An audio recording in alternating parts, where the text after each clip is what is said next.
नमस्कार दोस्तों, मैं हूं तुलसीराम सिंह और आप सभी लोगों का स्वागत है। एक्चुअली होता क्या है, कोलकाता का मामला जहां पे होता क्या है, 2009 का मामला जहां पर एक लड़की द्वारा जो 8वीं क्लास में पढ़ रही होती है और उसके द्वारा नकल किया जा रहा होता है और मास्टर साहब द्वारा जो टीचर होते हैं वहाँ पे उनके उनके द्वारा जब देखा जाता है बच्चे को नकल करते हुए तो मास्टर साहब उसके कंधे पे हाथ रखकर और उसको मना करते हैं नकल करने से। और जब ऐसा मास्टर साहब द्वारा किया जाता है तो जो लड़की होती है, मतलब स्टूडेंट होती है, वो मास्टर साहब के ऊपर इसमें आईपीसी की धारा 354 के तहत ये प्रशासनिक न्यायाधिकरण, जिसको शॉर्टकट में कैट बोलते हैं, ठीक है, वहाँ पे सबसे पहले कंप्लेन जाता है। जब वहाँ पे कंप्लेन जाता है तो मास्टर साहब के अगेंस्ट उनके जो सैलरी होती है वो रोक दी जाती है और साथ में उनको बर्खास्त करने की बात कही जाती है। अब चूंकि मास्टर साहब के पास कोई ऑप्शन नहीं बचता, चूंकि हर तरह से फंस गए होते हैं।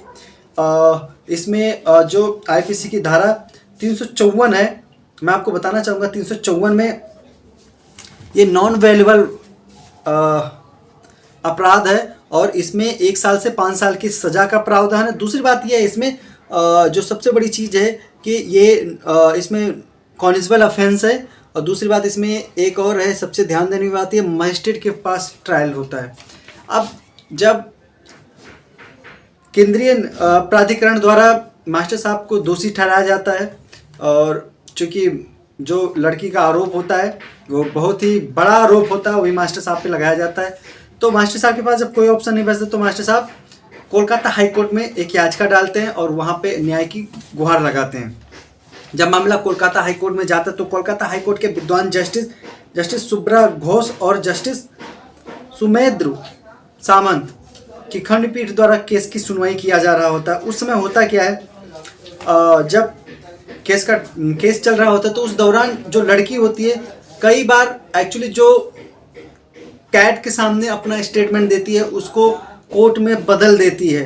कोर्ट में ये कहती है, जैसे उसने कैट के सामने जो अपना स्टेटमेंट देती है उसमें उसके द्वारा ये बताया जाता है कि मास्टर साहब द्वारा क्या कहते हैं, अंडरवियर के जो स्ट्रिप होता है उसको खींचा गया था। लेकिन जब कोर्ट में वो बात बताती तो कहती नहीं, उस समय मैं घबरा गई थी, और मतलब अपना स्टेटमेंट बदल देती है। ऐसा कुछ नहीं, केवल मास्टर साहब ने, मैं नकल कर रही थी, मास्टर साहब ने मेरे कंधे पे केवल हाथ रखा था। तो जब स्टेटमेंट बदला जाता है उसके बाद में माने कोलकाता हाईकोर्ट के विद्वान जस्टिस द्वारा जो बात, बहुत बड़ी बात कही जाती है कि देखिए ऐसा है, जो मतलब आरोप लगाया गया तो जो कैट ने इस पर जो डिसीजन लिया है, मुझे लगता है कि ये जो भी लिया गया वो अप्रमाणित है और किसी भी तरह से इसमें सत्यता नज़र नहीं आ रही है।